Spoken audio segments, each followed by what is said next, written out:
देखिए निकालिए, आप लोग को जो हम प्रिंट आउट तो दिए थे उसको निकालिए, और रितिका जब आएगी तब उसको प्रिंट आउट हम दे देंगे। ठीक है, रितिका को अभी सिर्फ ऑप्शन देखना है और आंसर सबको नोट करते जाना है, और उसके लिए भी प्रिंट आउट करा कर रखे हैं, रितिका के लिए भी।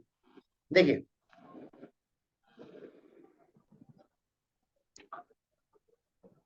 आप लोग को दिख रहा होगा। ठीक है, देखिए जो सबसे पहला क्वेश्चन है, देखिए क्या बोल रहा है, रिफ्लेक्शन वाला निकालिए पूनम, जो दिए थे ना उसका रिफ्लेक्शन वाला पार्ट को निकालिए। हाँ देखिए इसमें, देखिए सबसे पहला क्वेश्चन इसमें लिखा हुआ है कि the magnification of plane mirror is. ठीक है, प्लेन मिरर का मैग्निफिकेशन क्या होता है, तो आप लोग को हम समझाए थे अच्छे से जब चैप्टर को पढ़ाए थे कि मैग्निफिकेशन का फॉर्मूला होता है m बराबर हाइट ऑफ द इमेज बटे हाइट ऑफ द ऑब्जेक्ट। और प्लेन मिरर में जितना बड़ा ऑब्जेक्ट को लीजिएगा उतना ही बड़ा क्या बनेगा, उसका इमेज बनेगा। तो ये जो है पूरा इससे कट जाएगा, क्योंकि ऑब्जेक्ट का हाइट इमेज का हाइट के बराबर होगा प्लेन मिरर में, इसलिए कट के कितना आ जाएगा, दिस इज +1। तो कहने का मतलब प्लेन मिरर का जो मैग्निफिकेशन होता है वो क्या हो जाएगा, दिस इज योर +1 सही हो जाएगा। बोलिए रितिका, समझ में आया पूनम? Yes sir. ठीक है, हाँ। अगला क्वेश्चन देखिए, क्वेश्चन नंबर 2 है कि the image formed bye concave mirror is. Concave mirror के द्वारा जो इमेज बनेगा वो इमेज कैसा बनेगा, तो आप लोग को हम समझाए थे डिटेल में कि कनकेव मिरर में केस 1 2 3 4 5 और 6, टोटल कनकेव मिरर में 6 केस में इमेज बनता है। उसमें से केस 1 से केस 5 तक जो इमेज बनेगा, ये इमेज कैसा होगा, ये इमेज बनेगा रियल और साथ में क्या, इन्वर्टेड। लेकिन छठा केस में जो इमेज बनेगा, ये इमेज कैसा बनता है, इमेज बनता है वर्चुअल एंड हाँ इरेक्ट। तो अगर ऑल टुगेदर हम लोग बात करेंगे कि कनकेव मिरर कैसा इमेज बनाता है, कनकेव मिरर आपका रियल भी बनाएगा और वर्चुअल भी बनाएगा। तो सही आंसर क्या होगा, ऑप्शन नंबर सी होगा, मे बी रियल और वर्चुअल। ये जगह तो में लिख लेना है, ठीक है, ऑप्शन नंबर सी होगा इसका क्या, मे बी रियल और वर्चुअल। रितिका को बोला पेज तो हम दे देंगे आने के बाद, ठीक है, मेरे पास प्रिंट आउट किया हुआ है, और पूनम को तो दे दिए। अगला देखिए, पूनम कोई दिक्कत नहीं इसमें, क्वेश्चन नंबर 2 में। नहीं। ठीक है, पूरा क्लियर दिख रहा है ना कि कोई दिक्कत कर रहा है, बोलिए। नहीं। पूरा क्लियर है ना, ठीक है। देखिए द अगला क्वेश्चन है, the magnification of convex mirror is. Convex mirror का मैग्निफिकेशन, ये जो है ना ये मोस्ट इंपॉर्टेंट क्वेश्चन है, ठीक है, एग्जाम में पूछते रहता है। कन्वेक्स मिरर का मैग्निफिकेशन क्या होगा, सुनिए। अभी आपको हम बताए कि मैग्निफिकेशन जो होता है ये होता है हाइट ऑफ द इमेज बटे हाइट ऑफ द ऑब्जेक्ट के बीच का रेशियो। और कन्वेक्स मिरर आप लोग याद कीजिए, इसमें जो इमेज बनाए थे इसमें टोटल 2 ही केस में इमेज बनता है, केस 1 और केस 2। और दोनों ही केस का जो इमेज बनेगा उस इमेज का नेचर कैसा होगा, नेचर होगा वर्चुअल, याद आ रहा होगा, एंड क्या, इरेक्ट। और साइज क्या होगा, साइज जो होगा वो आपका डिमिनिश्ड होगा। साइज क्या होगा, साइज आपका डिमिनिश्ड होगा। ठीक है, the size will be diminished. एक मिनट रुकिए तो, हाँ है, ठीक है, साइज कैसा होगा, साइज होगा आपका डिमिनिश्ड। तो कन्वेक्स मिरर में ऑब्जेक्ट को कहीं पर भी रखिए उसका इमेज हमेशा छोटा बनेगा, डिमिनिश्ड बनेगा। मतलब हाइट ऑफ द इमेज जो होगा ना, ये जो हाइट ऑफ द इमेज होगा, ये हाइट ऑफ द इमेज हमेशा छोटा रहेगा और ऑब्जेक्ट का हाइट हमेशा बड़ा रहेगा। तो अगर डिनोमिनेटर बड़ा रहेगा और न्यूमरेटर अगर छोटा रहेगा तो ये जो पूरा रिजल्ट है वो <<1 आएगा। सोचिए ना, ऊपर वाला छोटा है और नीचे वाला बड़ा है, अगर एक छोटा नंबर को आप बड़ा नंबर से डिवाइड कीजिएगा तो जो पूरा रिजल्ट आएगा वो पूरा रिजल्ट कैसा आएगा, इट इज ऑलवेज <<1। ठीक है, इसलिए हम लोग बोल सकते हैं क्या कि कन्वेक्स मिरर का जो मैग्निफिकेशन होता है वो आपका <<1 आता है। इसका सही आंसर क्या हो जाएगा, ऑप्शन नंबर बी हो जाएगा, <<1। बोलिए पूनम, क्लियर है? ठीक है, अगला सुनिए, ये क्वेश्चन भी आप लोग का 1-2 साल पहले मॉडल पेपर में दिया गया था। ठीक है, ये इंपॉर्टेंट क्वेश्चन है, बहुत सिंपल सा है, लाइट कैसा ट्रेवल करेगा। तो आप लोग को बताए थे कि जब भी लाइट एक पॉइंट से दूसरे पॉइंट तक जाएगा हमेशा कैसा ट्रेवल करेगा पूनम, स्ट्रेट लाइन पाथ। कैसा करेगा, स्ट्रेट लाइन पाथ में। तो सही आंसर क्या होगा, जब तक लाइट एक ही मीडियम में ट्रेवल करेगा हमेशा स्ट्रेट लाइन में जाएगा। The correct option will be option number A. नीचे लिख दीजिए यहाँ पर क्या, option number a straight line. Ritika को समझ में आ रहा है? Straight yes line. sir, ठीक है। क्वेश्चन नंबर 5 देखिए, the angle of reflection is equal to angle of incidence. जो एंगल ऑफ रिफ्लेक्शन होता है मतलब एंगल आर, वो एंगल ऑफ इंसिडेंस के बराबर होगा एंगल आई के बराबर। कब होगा? ना हमेशा हो। आप लोग को दो लॉ ऑफ रिफ्लेक्शन पढ़ाए थे पूनम। पहला लॉ क्या बोलता है? पहला लॉ तो यही वाला है कि the angle of incidence is always equal to angle of reflection. और सेकंड लॉ किसी को याद है? Incident ray, reflected ray, normal, all line the क्या सेम प्लेन सरफेस। उसमें से फर्स्ट लॉ के अंदर ही है कि जो एंगल ऑफ इंसिडेंस है वो एंगल ऑफ रिफ्लेक्शन के बराबर तो होगा। कब होगा? ना आंसर है हमेशा होगा, ऑलवेज। ठीक है, तो सही आंसर क्या होगा 5 का? ऑप्शन नंबर ए हो जाएगा, always. Angle of reflection is always equal to क्या? Angle of incidence. ये जो 6 नंबर क्वेश्चन, ऐसा क्वेश्चन बहुत पूछता है आपका एग्जाम में, ध्यान रखिएगा। क्वेश्चन दिया है क्या कि आपका एफ बराबर 7 सेंटीमीटर। रितिका, एफ मतलब क्या होता है? Focal length. तो अगर एफ बराबर 7 सेंटीमीटर आपको दिया हुआ है और आपको बोला है आर का वैल्यू निकाल दे। आर का मतलब है रेडियस ऑफ कर्वेचर। हम लोग पढ़े हैं क्या Poonam? R is equal to 2 into F. कुछ नहीं करना है, दिस इज 2 इंटू एफ का जगह कितना? This is 7 centimetre. तो 7 टू जा कितना हो जाएगा? This is 14 centimetre.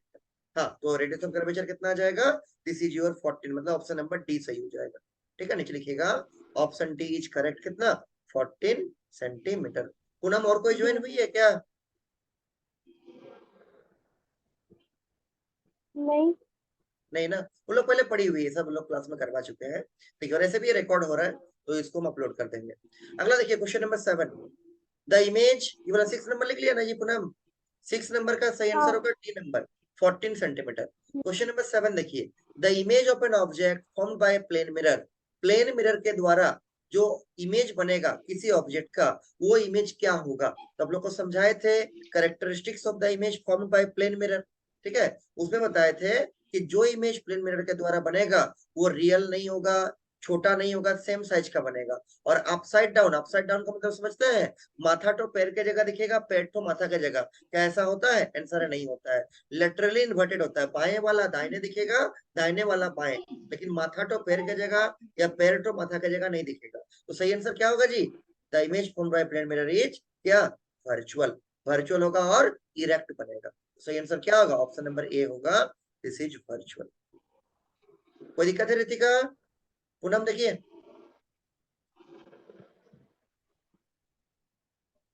Poonam clear है?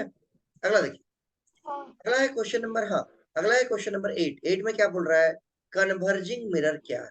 ये भी आप लोग को समझाए थे। देखिए, अगर आप कोई भी अगर आप कोई भी कनकेव मिरर को देखिएगा, तो ये मान लीजिए आपका कोई कनकेव मिरर है इस टाइप से, अंदर वाला सरफेस रिफ्लेक्टिंग है और बाहर वाला सरफेस क्या है? कलरिंग है। और ये मान लीजिए हो गया उसका क्या? Principal axis. यहाँ पर हो गया उसका पोल, यहाँ पर हो गया उसका सेंटर ऑफ कर्वेचर, और यहाँ बीच में हो गया उसका क्या? This is your focus. तो किसी भी कनकेव मिरर में जब जब कोई ray of light principal axis के पैरेलल आएगा, तो उसको वो फोकस से टच करते हुए पार करेगा, फोकस से इंटरसेक्ट करते हुए पार करेगा। नीचे से आने से भी ऐसे ही होगा। अगर ऐसे आएगा पैरेलल तो कहां से पास करेगा? फोकस से। तो आपको दिख रहा होगा कि लाइट को देखिए एक पॉइंट की तरफ मोड़ दे रहा है, फोकस की तरफ। इसलिए हम लोग कनकेव मिरर को क्या बोलते हैं? Converging mirror. क्योंकि कनकेव मिरर में जब जब कोई ray of light principal axis का पैरेलल आएगा, उसको वो एक पॉइंट की तरफ कन्वर्ज कर देता है, एक पॉइंट की तरफ मोड़ देता है। इसलिए हम लोग कन्वर्जिंग मिरर किसको बोलते हैं? कनकेव मिरर को। The correct answer will be option number B, क्या? Concave mirror. पूनम को दिक्कत नहीं है? नहीं ठीक है, अगला देखिए। अगला एक क्वेश्चन भी आप लोग का 1-2 साल पहले मॉडल पेपर में दिया गया था आप लोग का जैक बोर्ड का। ठीक है, क्वेश्चन क्या बोलता है? Light wave is an example of. Light wave किसका एग्जांपल है? तो लाइट वेव जो होता है वो आपका इलेक्ट्रोमैग्नेटिक वेव होता है। क्या वेव होता है? Electromagnetic wave. इसको हम लोग शॉर्ट में बोल सकते हैं ईएम वेव। शॉर्ट में इसको क्या बोलते हैं? E M W. ईएमडब्ल्यू मतलब क्या? बीएमडब्ल्यू नहीं है, ईएमडब्ल्यू है। ईएमडब्ल्यू मतलब क्या? Electromagnetic wave. ठीक है, और ये जो इलेक्ट्रोमैग्नेटिक वेव होता है, ये वेव आपका ऐसा होता है। देखिए, ये मान लीजिए आपका वाई एक्सिस है, ये मान लीजिए आपका एक्स एक्सिस है, और ये मान लीजिए आपका जेड एक्सिस है। इसमें दो टाइप का वेव होता है। इलेक्ट्रोमैग्नेटिक वेव मतलब इसमें इलेक्ट्रिक फील्ड भी होगा और इसमें मैग्नेटिक फील्ड भी होगा। एक्चुअली ये 12 में इसके बारे में डिटेल में पढ़ना है, अभी केवल एक क्वेश्चन आपको जान के रखिए। लाइट वेव जो होगा ना वो आपका इलेक्ट्रोमैग्नेटिक वेव होगा। इसका सही आंसर होगा क्या? Option number C, electromagnetic wave. और इलेक्ट्रोमैग्नेटिक वेव अगर आपको जानना है क्या होता है, इसमें दो टाइप का वेव होता है, एक इसमें इलेक्ट्रिक फील्ड भी होता है और इसमें मैग्नेटिक फील्ड भी होता है। अगर आप ये एक्स एक्सिस है, अगर आपका ये वाई एक्सिस है और अगर आपका ये जेड एक्सिस है, मान लीजिए एक्स एक्सिस की तरफ हम दिखाएं इलेक्ट्रिक फील्ड को और वो इस टाइप से ऐसा करके ऑसिलेट कर रहा है, और वाई की तरफ हम दिखाएं मान लीजिए वाई एक्सिस को, ठीक है, सॉरी, हम लोग वाई की तरफ दिखाए हैं इलेक्ट्रिक फील्ड को और जेड की तरफ दिखाए मान लीजिए मैग्नेटिक फील्ड को, ऐसा करके ऑसिलेट कर रहा है, तो वेव जो आगे बढ़ेगा वो बढ़ेगा एक्स की तरफ। तो इसमें आपका जो इलेक्ट्रिक फील्ड है और आपका जो मैग्नेटिक फील्ड है वो एक दूसरे के ऊपर म्यूचुअली परपेंडिकुलर वाइब्रेट करेगा। अगर इलेक्ट्रिक फील्ड वाई एक्सिस की तरफ दिखा रहे हैं और मैग्नेटिक फील्ड को जेड एक्सिस की तरफ दिखा रहे हैं, और आपको मालूम है वाई और जेड एक्सिस आपस में कैसा होता है, परपेंडिकुलर, तो वेव किधर आगे बढ़ेगा ना, वेव जो आपका आगे बढ़ेगा वो बढ़ेगा किधर, टुवर्ड्स द एक्स डायरेक्शन। तो ऐसा वेव जिसमें इलेक्ट्रिक फील्ड और मैग्नेटिक फील्ड दोनों आपस में परपेंडिकुलर होगा और वाइब्रेट करेगा, उस टाइप का वेव को हम लोग क्या बोलेंगे, इलेक्ट्रोमैग्नेटिक वेव। कैसे होता है डिटेल में आपका 12 क्लास में पढ़ना है इसको। और लाइट भी कैसा है, एक टाइप का इलेक्ट्रोमैग्नेटिक वेव आपका होता है। सही आंसर क्या हो जाएगा, ऑप्शन नंबर सी हो जाएगा। बोलिए पूनम, क्लियर है या कोई डाउट है? नहीं। क्लियर है ना? अगला देखिए, अगला है फोकल लेंथ प्लेन मिरर का कितना होगा। What will be the focal length of the plane mirror. देखिए हम लोग पढ़े हैं पहले, फोकल लेंथ का मतलब क्या, पोल से फोकस के बीच का दूरी। तो मान लीजिए अगर ये आपका कोई मिरर होगा, मान लीजिए एग्जांपल के रूप में अगर ये कनकेव मिरर है और ये हो गया उसका क्या, प्रिंसिपल एक्सिस, तो ये हो गया उसका पोल, ये हो गया उसका सेंटर ऑफ कर्वेचर, और ये बीच में उसका हो गया क्या, दिस इज योर फोकस। तो इस पोल से लेके जो फोकस के बीच का डिस्टेंस होता है इसी को बोलते हैं हम लोग फोकल लेंथ। ये कनकेव मिरर का, मान लीजिए कर्वेचर थोड़ा बड़ा करेंगे, अगर कर्वेचर को बड़ा करेंगे तो ये ऐसा दिखेगा, तो इसका जो गोलाट होगा वो और बड़ा होगा और इसका फोकल लेंथ और बढ़ जाएगा। ठीक है, थोड़ा कर्वेचर को और बड़ा करेंगे तो इसका फोकल लेंथ और बढ़ जाएगा। और कर्वेचर को बिल्कुल ही एकदम स्ट्रेट जब कर दीजिएगा, जो कि प्लेन मिरर में होता है, एकदम सीधा स्ट्रेट, इसका फोकल लेंथ क्या होगा, पोल से फोकस के बीच का दूरी इन्फिनिटी हो जाएगा। तो द करेक्ट आंसर इज क्या, इन्फिनिटी। तो याद रखिएगा, बहुत पूछता है क्वेश्चन, प्लेन मिरर का क्या बोले, प्लेन मिरर का जो फोकल लेंथ होता है स्मॉल एफ जो होता है वो क्या होता है, इन्फिनिटी। इसका सिंबल इस टाइप से होता है, उल्टा 8 टाइप। पूनम क्लियर है पूरा, रितिका? ठीक है, अगला क्वेश्चन देखिए। अगला क्वेश्चन क्या बोल रहा है आप लोग को, क्वेश्चन लिखा है कि what will be the value of angle of reflection. अच्छा, आर का वैल्यू आपको निकालने बोला है कि what is R if the value of angle of incidence दे दिया 50 डिग्री। ठीक है, तो आप लोग को पढ़ाए थे लॉज ऑफ रिफ्लेक्शन, बताए थे कि जितना बड़ा एंगल ऑफ इंसिडेंस होता है उतना ही बड़ा एंगल ऑफ रिफ्लेक्शन भी होगा। तो अगर एंगल ऑफ इंसिडेंस का वैल्यू आई का वैल्यू अगर 50 डिग्री है, अगर आई का वैल्यू आपका 50 डिग्री है तो आर का वैल्यू भी कितना होगा पूनम, 50 डिग्री ही होगा। हाँ, सही आंसर क्या होगा, ऑप्शन नंबर ए हो जाएगा, कितना, 50 डिग्री। किसके अनुसार, according to the law of reflection, the angle of incidence is always equal to angle of reflection. बोलिए पूनम, 13 नंबर क्वेश्चन का सही आंसर क्या होगा, लॉज ऑफ रिफ्लेक्शन किसके ऊपर अप्लाइड होगा रितिका, क्या सिर्फ कनकेव मिरर के ऊपर, या सिर्फ कन्वेक्स मिरर के ऊपर, या सिर्फ प्लेन मिरर के ऊपर, या सभी के ऊपर, जितना भी रिफ्लेक्टिंग सरफेस है सबके ऊपर। बोलिए, जो रिफ्लेक्शन का दो लॉ पढ़े थे वो दो लॉ किसके ऊपर अप्लाई होगा, जल्दी। Sir D number. B number, B number कैसे होगा, डी। D D sir. होगा, हाँ बिल्कुल सही। कौन बोला जी, रितिका बोली। सही आंसर क्या होगा, यस सर। इसका होगा ऑप्शन नंबर डी। डी मतलब क्या, all the reflecting surface. Poonam समझ पाए, संसार में जितना जगह रिफ्लेक्शन होगा, कहीं पर भी रिफ्लेक्शन हो, वहां पर हमेशा क्या होगा, आपका रिफ्लेक्शन का जो लॉ है दो ठो, वो दोनों लॉ क्या होगा आपका फॉलो होगा, अप्लाई होगा। पूनम कोई दिक्कत नहीं है? नहीं। ठीक है, अगला देखिए, अगला है वेलोसिटी ऑफ लाइट मैक्सिमम कहां पर होगा। बोलिए जी, कौन बोलेगा, लाइट का वेलोसिटी सबसे अधिक किसमें ना, सबसे अधिक होता है वैक्यूम में। वैक्यूम। हाँ, वैक्यूम में कितना होता है, किसी को याद है, 3 × 10⁸ मीटर पर सेकेंड। लगभग लगभग वैक्यूम और एयर में लगभग बराबर होता है, लेकिन अगर दोनों ही ऑप्शन देगा वैक्यूम और एयर तो किसको टिक कीजिएगा, वैक्यूम को, क्योंकि वैक्यूम का वैक्यूम। मतलब हाँ, चूंकि वैक्यूम का मतलब उसमें कुछ भी नहीं है, कोई पार्टिकल नहीं है, कुछ भी नहीं है, तो लाइट का स्पीड क्या होगा, ऑब्वियस सा बात है, ज्यादा रहेगा। किसमें? वैक्यूम में। उससे थोड़ा सा कम होता है एयर में। और अगर पूछेगा कितना होता है वैक्यूम या एयर मीडियम में, लगभग 3 × 10⁸ मीटर पर सेकंड, जिसको हम लोग बोल सकते हैं 3 lakh kilometre per second. Kritika clear है? आगे देखिए, अगला क्वेश्चन है, a ray of light incident on a plane mirror making an angle. ये बड़ा अच्छा क्वेश्चन है, ये साइड में इसको इंपॉर्टेंट कर दीजिएगा। एक रे ऑफ लाइट है, वो प्लेन मिरर में इंसिडेंट हो रहा है, और उसका एंगल कितना बोला है, 90 डिग्री में, विद द मिरर सरफेस। तो देखिए डायग्राम समझना बहुत जरूरी है। क्या डायग्राम समझिएगा, कि मान लीजिए ये आपका कोई प्लेन मिरर है, और इसका नीचे में जो है कलरिंग सरफेस है इस टाइप से, और ऊपर है रिफ्लेक्टिंग सरफेस। इसमें कोई आपका इंसिडेंट रे आकर ऐसा गिर रहा है, और प्लेन मिरर के साथ में ये जो एंगल तो बना रहा है, प्लेन मिरर के साथ में ये जो एंगल बना रहा है, एंगल कितना है पूनम, 90 डिग्री। इस एंगल इज योर 90। तो पहले हमको बताइए, क्या ये एंगल ऑफ इंसिडेंस है 90 डिग्री? आंसर है बिल्कुल नहीं। क्यों? क्योंकि एंगल ऑफ इंसिडेंस जो होता है वो इंसिडेंट रे और नॉर्मल के बीच का एंगल होता है। देखिए यहाँ पर ये है आपका पॉइंट ऑफ इंसिडेंस, ठीक है, अलग कलर से इसको दिखा रहे हैं, मान लीजिए इसको हम पीला सा दिखा रहे हैं। तो ये है आपका पॉइंट ऑफ इंसिडेंस, इस पे ये खुद इंसिडेंट रे है और ये खुद नॉर्मल है, तो इसके बीच में एंगल कितना होगा, आंसर है 0 डिग्री। कितना होगा? 0 डिग्री।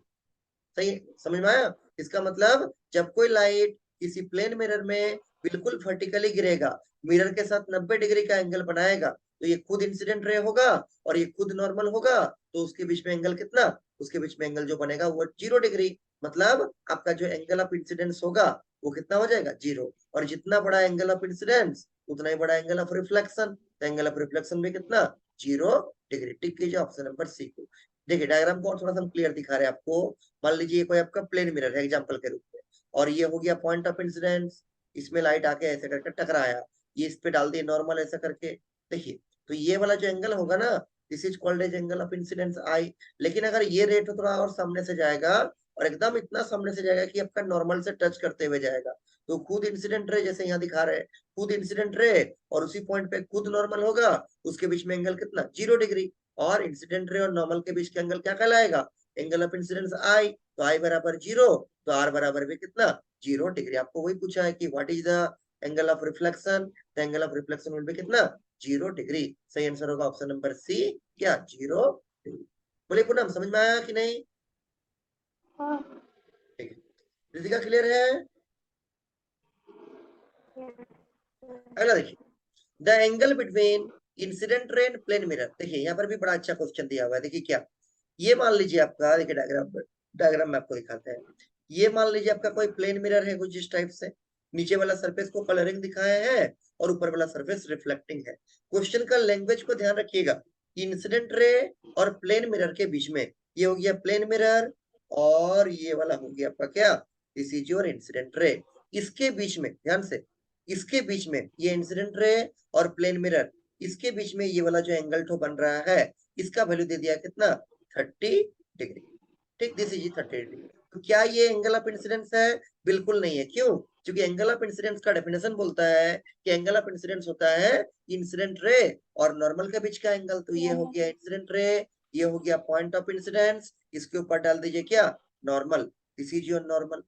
तो इसको, इसके बीच का एंगल क्या कहलाएगा, this is angle of incidence, इसको बोलेंगे आई। अब देखिए, अगर ये नॉर्मल है, ध्यान से, अगर ये आपका, अगर ये आपका नॉर्मल है, तो ये पूरा एंगल तो कितना हो जाएगा, 90 डिग्री। उसमें से अगर ये 30 डिग्री है, तो पूनम बोलिए छोटा वाला एंगल कितना होगा, आई वाला 90 माइनस 30, जो कि कितना आ जाएगा, 60 डिग्री।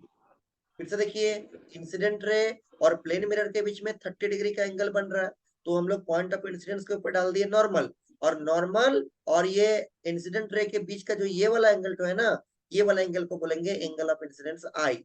और ये कैसा निकलेगा, देखिए, तो यहाँ अगर 30 हो गया पूरा, अगर 90 डिग्री है, नॉर्मल मतलब 90 डिग्री, तो ये 30 है, तो ये छोटा वाला एंगल आई वाला कितना होगा, 90 माइनस 30, जो कि 60 आएगा। इसका मतलब इस डायग्राम के अनुसार आई बराबर कितना मिल गया, 60 डिग्री। और जितना बड़ा आई होता है उतना ही बड़ा आर होगा। इसका मतलब बोलिए, आर का वैल्यू भी कितना पूनम, आर का वैल्यू भी 60 डिग्री। अब क्वेश्चन देखिए क्या पूछा है, क्वेश्चन पूछा है क्या, the total angle between incident ray and reflected ray. तो रिफ्लेक्टेड रे आप दिखा भी सकते हैं, लाइट तो ऐसे अंदर घुस नहीं जाएगा, लाइट ऐसे करके इधर से चला जाएगा। तो ये एंगल अगर 60 डिग्री हो रहा है यहाँ पर, इसके बीच का ये वाला एंगल, तो ये वाला जो एंगल ऑफ रिफ्लेक्शन जिसको हम लोग आर बोल रहे हैं, ये भी कितना 60 डिग्री होगा।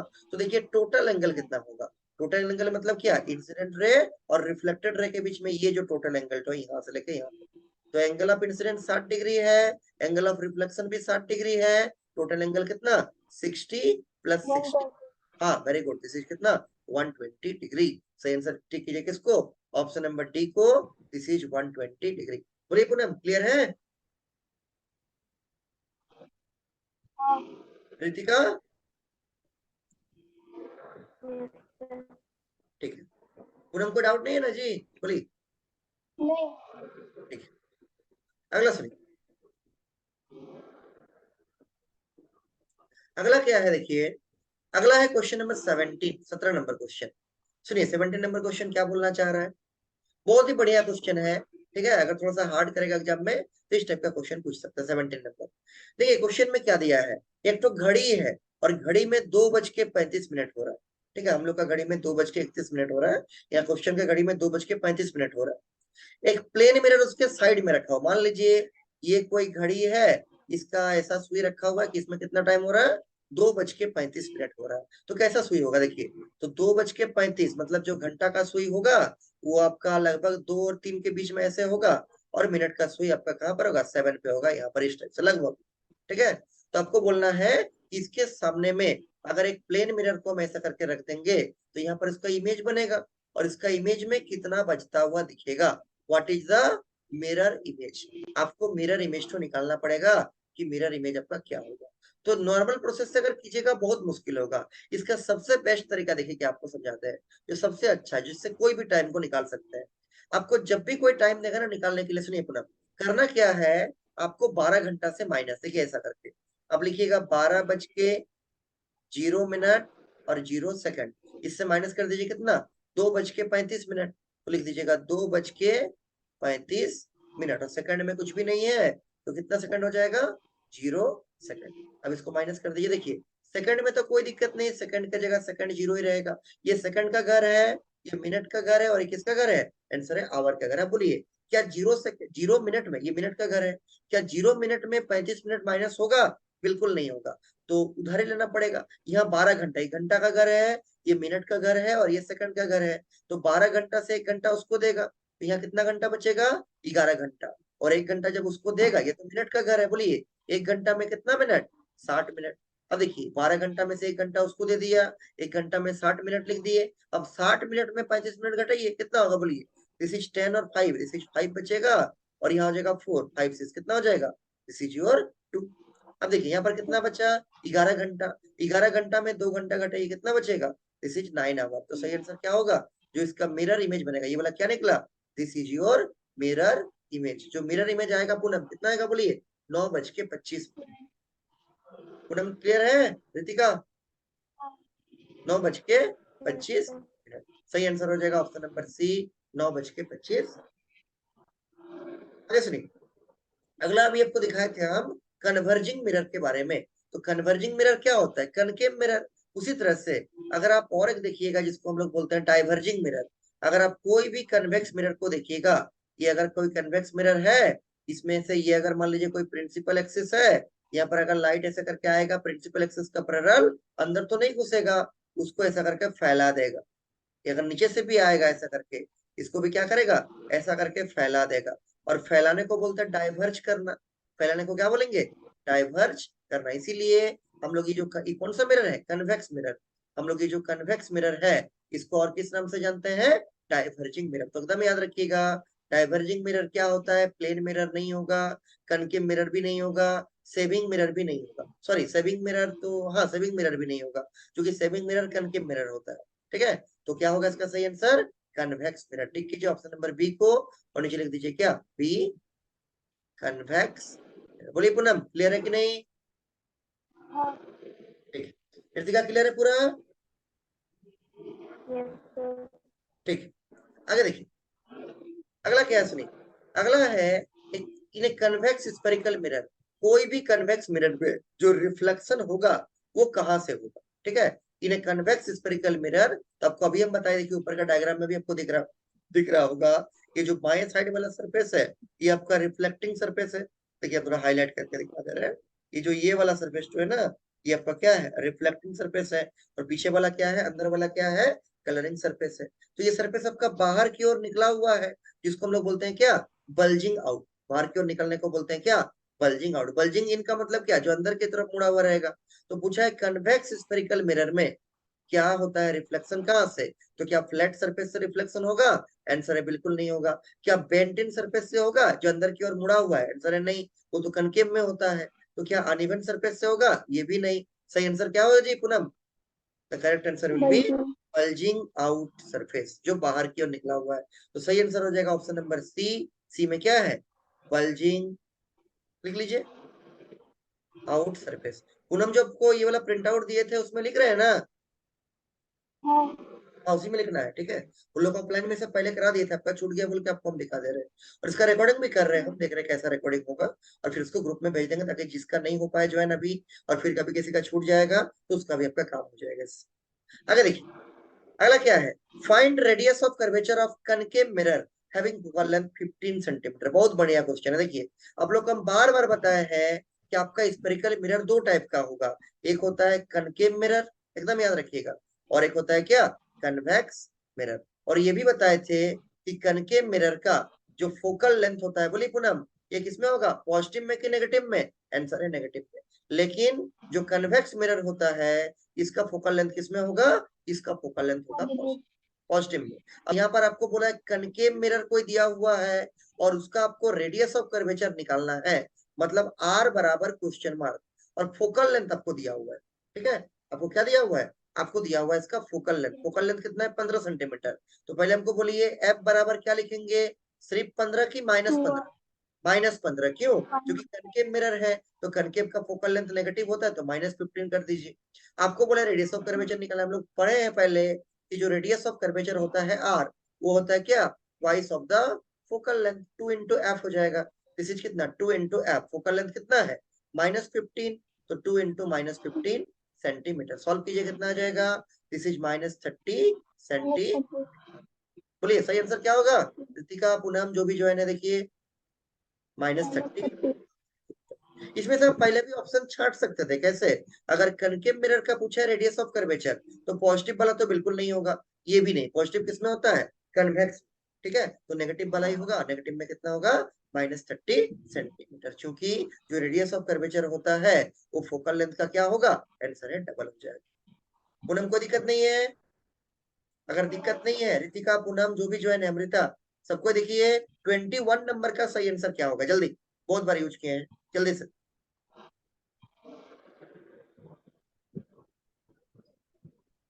बोलिए, 21 का करेक्ट आंसर क्या होगा, बी नंबर। बी नंबर, पक्का, बोलिए जी, कौन बोलेगा, सी नंबर होगा, नहीं सी। सी होगा। रेडियस ऑफ कर्वेचर जो होगा वो फोकल लेंथ का डबल होगा, दिखाए भी तो थे आप लोग को, ये सब सारे का रिकॉर्डिंग भी है, ठीक है, देखिएगा मेरा चैनल में खोल के सारे का रिकॉर्डिंग भी किया हुआ है। देखिए ये होता है आपका पोल, यहाँ पर मान लीजिए है आपका फोकस, और यहाँ पर है मान लीजिए आपका क्या, this is your centre of curvature.